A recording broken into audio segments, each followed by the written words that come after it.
అన్నమయ్య జిల్లా ప్రజాప్రతినిధులపై దాడులకు తెగబడుతున్న వాలంటీర్లు. బి కొత్తకోట ఎంపీపీ లక్ష్మీ నరసమ్మ కుటుంబ సభ్యులపై వాలంటీర్ దాడి. అధికార పార్టీ ఎంపీపీ లక్ష్మీ నరసమ్మ భర్త నరసింహులుపై వాలంటీర్ దౌర్జన్యం చేసి దాడి చేసిన ఘటన తీవ్ర చర్చనీయాంశమైంది.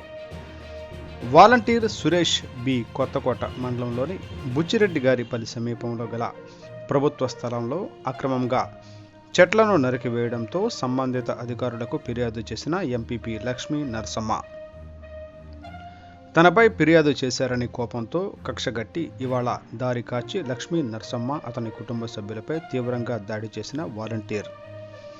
హుటాహుటిన బి కొత్తకోట ప్రభుత్వ ఆసుపత్రికి తరలించిన గ్రామస్తులు. ప్రాథమిక చికిత్స అనంతరం మెరుగైన చికిత్స నిమిత్తం మదనపల్లి జిల్లా ఆసుపత్రికి తరలింపు. ప్రజాప్రతినిధులకి రక్షణ లేకపోవడంతో సామాన్య ప్రజలకు ఏ విధంగా రక్షణ కల్పిస్తారంటూ ఆవేదన వ్యక్తం చేసిన బి కొత్తకోట ఎంపీపీ లక్ష్మీ నరసమ్మ తమపై దాడి చేసిన వాలంటీర్పై తక్షణ చర్యలు తీసుకోవాలని